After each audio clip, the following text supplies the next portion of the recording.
Assalamualaikum warahmatullahi wabarakatuh. Kembali lagi dengan saya Kemal Al-Ghifari dengan NIM 22338050 dari Prodi S1 Teknik Mesin. Pada video kali ini saya akan membahas sebuah materi tentang pengujian metalografi, di mana tugas ini untuk memenuhi UAS pada mata kuliah pengujian dan karakterisasi material dengan dosen pengampu Bapak Andriel Arafat, ST Eng PhD. Untuk mempersingkat waktu, langsung saja kita masuk pada materi.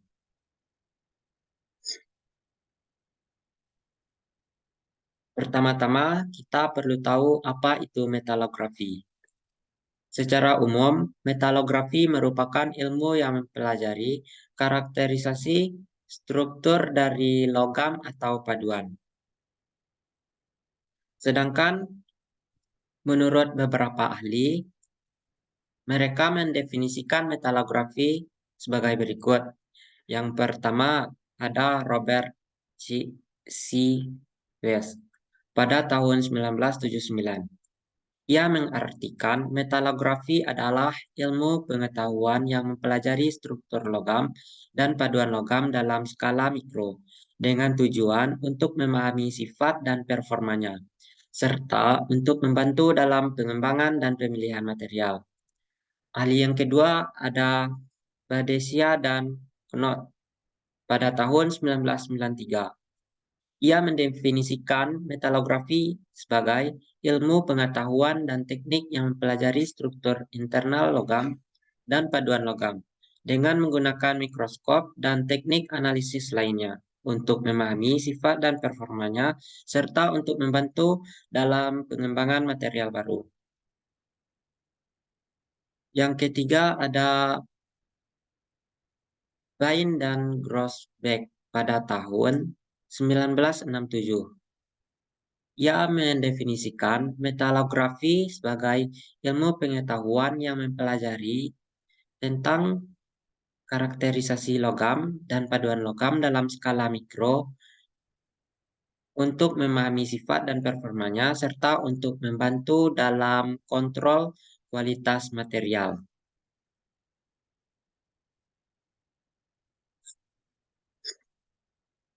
Jadi, dari beberapa definisi tersebut, kita dapat menyimpulkan metalografi sebagai lensa mikroskopik yang membuka gerbang pemahaman mendalam tentang struktur dan sifat logam. Ilmu ini menjelajahi ranah mikrologam, menguak bentuk, ukuran, dan distribusi fase yang menentukan karakteristiknya.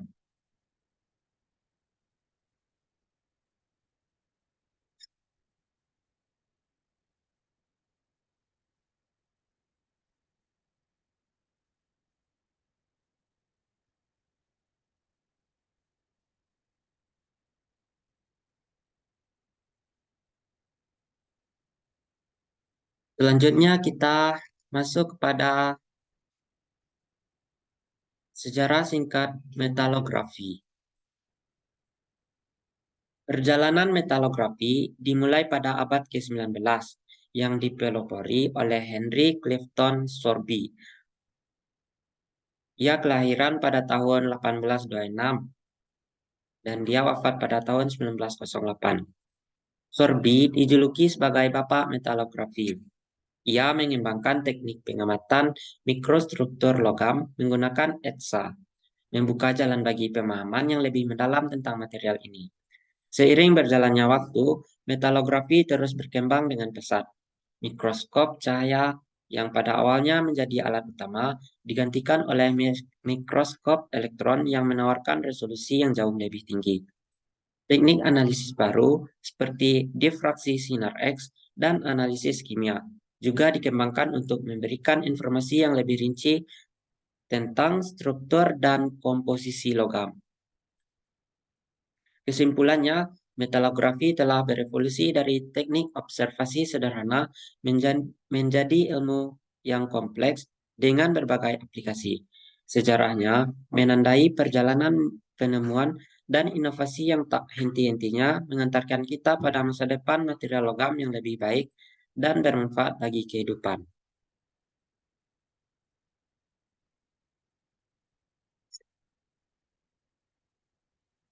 Selanjutnya kita masuk pada bagian tujuan dari mempelajari metalografi. Perlu teman-teman ketahui, setelah mempelajari metalografi, kita diharapkan dapat menjelaskan tujuan dari proses metalografi. Yang kedua, menjelaskan langkah-langkah pengujian metalografi. Yang ketiga, kita dapat mengetahui bahan dan alat yang digunakan pada pengujian metalografi. Tujuan yang keempat, untuk mengetahui bentuk-bentuk fasa dari logam. Yang kelima, menganalisa ukuran butir dan membandingkan dengan grain size ASTM. Tujuan yang keenam, untuk menjelaskan hubungan antara struktur mikro dan karakteristik butir terhadap bahan. Tujuan yang ketujuh, untuk mampu melakukan pengujian metalografi.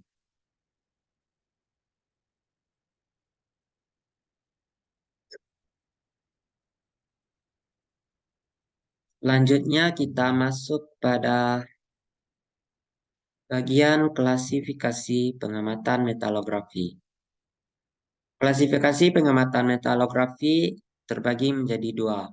Yang pertama, ada pengamatan makroskopik, merupakan pengamatan untuk struktur yang besar, dapat dilihat dengan mata telanjang atau dilihat dengan pembesaran kurang dari 10 kali. Yang kedua, ada pengamatan mikroskopik, di mana pengamatan yang lebih halus dapat dilihat dengan pembesaran lebih dari 10 kali. Pengamatan mikroskopik dapat dilakukan menggunakan alat mikroskop optik yang mencapai pembesaran hingga 2000 kali. Ada scanning elektron mikroskop yang pembesarannya mencapai 50.000 kali. Ataupun ada transmission elektron mikroskop dengan pembesaran mencapai 500.000 kali. Contoh dari alat mikroskop optik dapat teman-teman lihat pada gambar di bawah ini.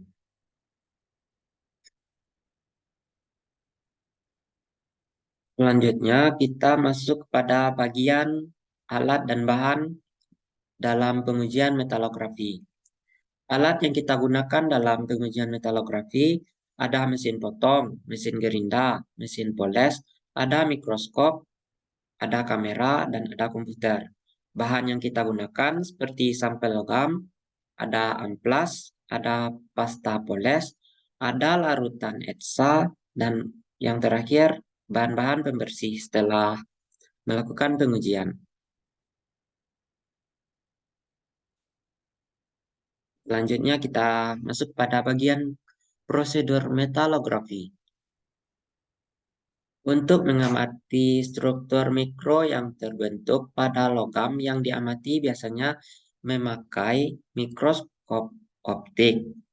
Sebelum benda uji diamati dengan mikroskop optik, benda uji tersebut harus melewati tahap-tahap preparasi. Tujuannya agar pada saat mengamati benda yang diuji, struktur mikronya terlihat dengan jelas. Semakin sempurna preparasi benda yang akan diuji, semakin sempurna pula gambar yang akan kita peroleh. Adapun beberapa tahapan preparasi. Yang pertama ada pemotongan sampel atau sectioning. Yang kedua ada pembingkaian atau disebut juga dengan mounting. Yang ketiga ada pengamplasan yang disebut juga dengan grinding. Tahapan keempat yaitu pemolesan atau disebut juga dengan polishing. Tahapan kelima yaitu etsa disebut juga dengan etching, dan tahapan terakhir yaitu mikroskop metalografi. Contoh dari tahapan tersebut dapat teman-teman lihat seperti pada gambar yang tertera pada presentasi saya ini. Untuk masing-masing tahapannya akan kita bahas masing-masingnya. Untuk tahapan pertama yaitu teknik pemotongan sampel yang disebut juga dengan sectioning. Pemotongan sampel adalah pengambilan daerah representatif dari material induk. Biasanya sampel diambil pada posisi seperempat dari lebar sampel, karena seperempat dari lebar sampel dianggap telah mewakili. Ada 3 lokasi pengambilan sampel, yaitu posisi di luar pecahan, pecahan, dan ujung pecahan.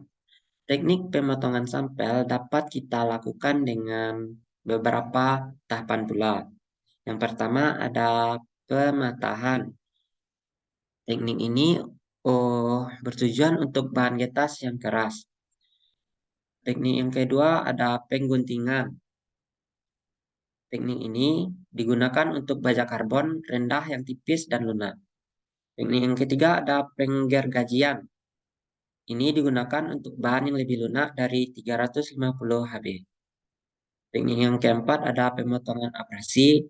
Teknik pemotongan yang kelima ada electric desert machining yang digunakan untuk bahan dengan konduktivitas yang baik, di mana sampel rendam dalam fluida dielektrik lebih dahulu sebelum dipotong dengan memasang satu listrik antara elektroda dan sampel. Tahapan yang kedua ada teknik pembingkaian yang disebut juga dengan mounting. Mounting disebut juga sebagai proses pembingkaian sampel. Pembingkaian seringkali diperlukan pada persiapan spesimen metalografi. Meskipun pada beberapa spesimen dengan ukuran yang agak besar, hal ini tidaklah mutlak. Akan tetapi, untuk bentuk yang kecil atau tidak beraturan, sebaiknya dibingkai untuk memudahkan dalam memegang spesimen pada proses pengamplasan dan pemulasan. Proses mounting yaitu dengan meletakkan sampel ke dalam bingkai cetakan mounting, lalu masukkan resin yang telah dicampur dengan hardener.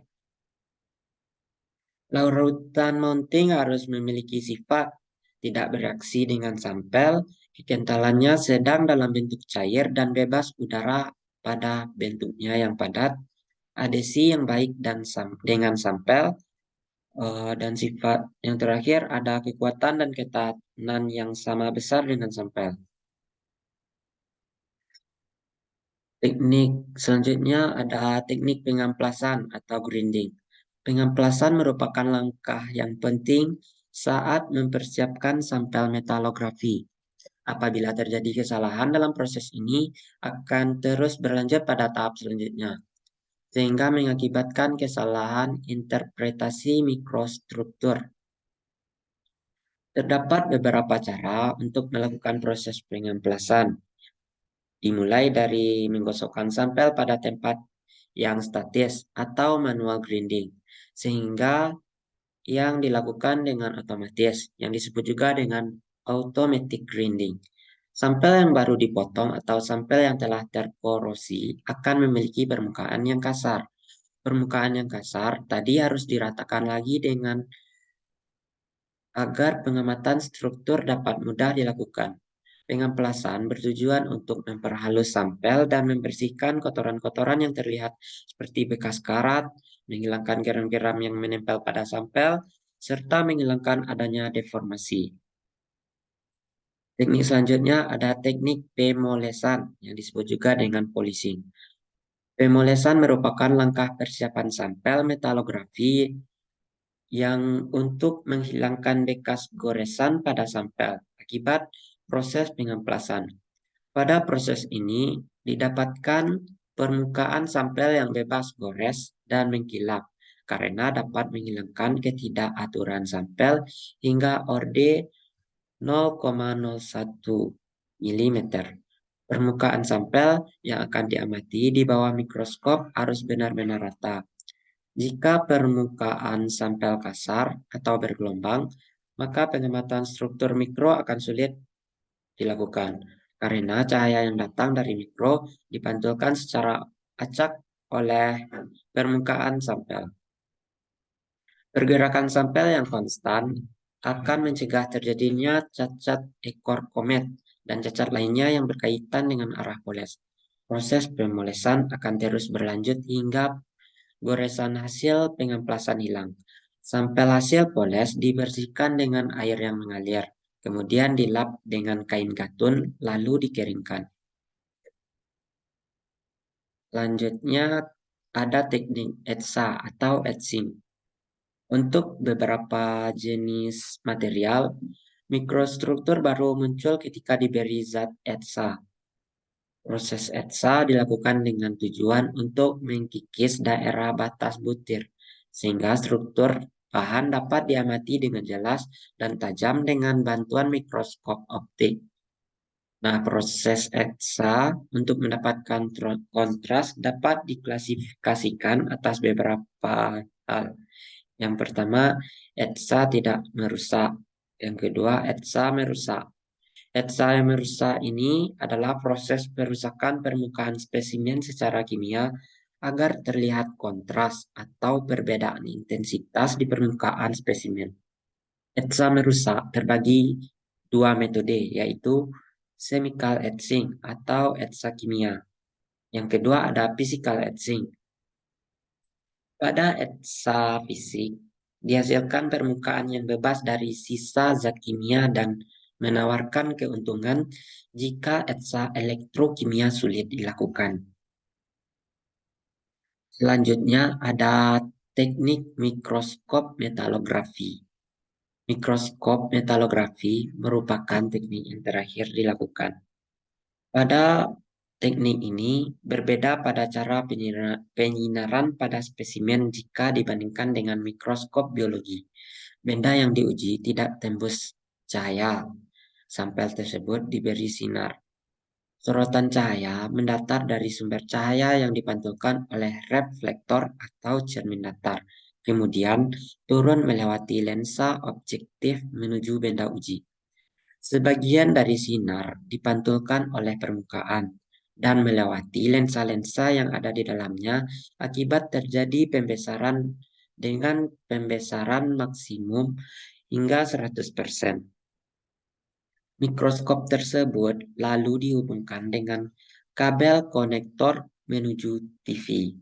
Untuk memudahkan proses penganalisaan dan pemotretan, caranya yaitu setelah permukaan benda uji yang dietsa dikeringkan. Kemudian langsung amati gambar struktur mikro pada layar TV dengan cara memutar fokus mikroskop. Dari beberapa tahapan tersebut, kita akan mendapatkan hasil dan pembahasan. Yang pertama ada bahan tanpa etsa, dilakukan dengan pembesaran hingga 100 kali. Seperti yang teman-teman lihat, seperti gambar yang teman-teman lihat, pada pembesaran 100 kali setelah digerinda, permukaan yang terlihat seperti kaca dan mengkilap selesai digerinda. Sudah bisa dilihat permukaan untuk tahap awal. Permukaan tersebut tampak seperti pada gambar ini. Selanjutnya ada beberapa kali pembesaran yang dilakukan. Nah, yang pertama ada pembesaran 200 kali setelah dietsa. Selanjutnya ada tampak benda uji pada pembesaran 400 kali setelah dietsa. Dan yang terakhir ada pembesaran 1000 kali setelah dietsa. Setelah melakukan percobaan dan pengambilan data, maka dengan begitu kita dapat menganalisa data tersebut. Data yang akan dianalisa yaitu pada benda uji yang telah diekstrak dan dicuci dengan alkohol dengan pembesaran 1000 kali. Tempat seperti gambar yang tertera. Ini menunjukkan Fahrenheit yang titik-titik kecil pada benda uji. Yang garis ini disebut dengan batas butir. Dan yang seperti cairan transparan ini ya disebut dengan perlite.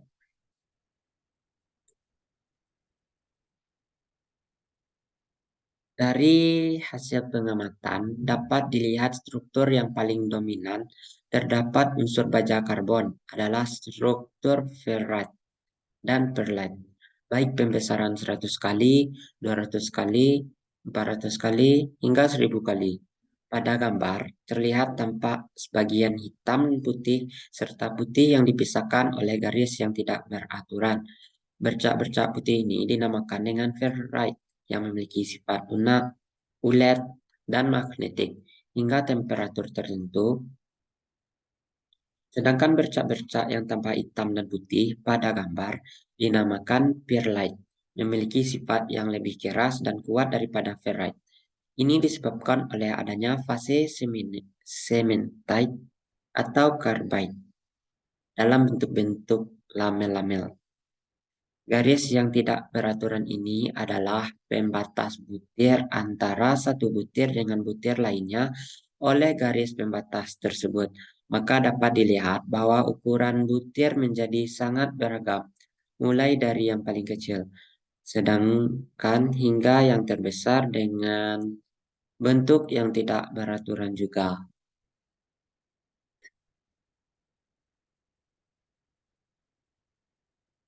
Terdapat juga artikel internasional yang pernah melakukan uji metalografi seperti yang saya sampaikan sebelumnya. Artikel ini berjudul Effect of Heat Treatment on Microstructure and Mechanical Property of Low Carbon Steel. Artikel ini ditulis oleh beberapa orang. Ada Akbari, ada Kodaverdizadeh, ada Gorbani. Artikel ini diterbitkan dalam sebuah jurnal, yaitu International Journal of Pressure Vessels and Piping pada volume 142 yang diterbitkan pada tahun 2016. Pada percobaannya, ia menyimpulkan sebuah hasil penelitian yang menunjukkan bahwa perlakuan panas memiliki pengaruh yang signifikan terhadap struktur mikro dan sifat mekanik pada baja karbon rendah. Normalisasi menghasilkan struktur mikro yang lebih seragam dan meningkatkan keuletan baja. Anil menghasilkan struktur mikro yang lebih lunak dan meningkatkan keuletan baja. Pendinginan air menghasilkan struktur mikro yang lebih keras dan lebih kuat, tetapi dengan keuletan yang lebih rendah. Nah, sekian saja yang dapat saya sampaikan. Jika ada kesalahan kata dan kesalahan sikap dalam penyampaian, saya mohon maaf. Semoga kita dapat berjumpa di lain waktu. Saya Kemal Agifari, mohon undur diri. Assalamualaikum warahmatullahi wabarakatuh.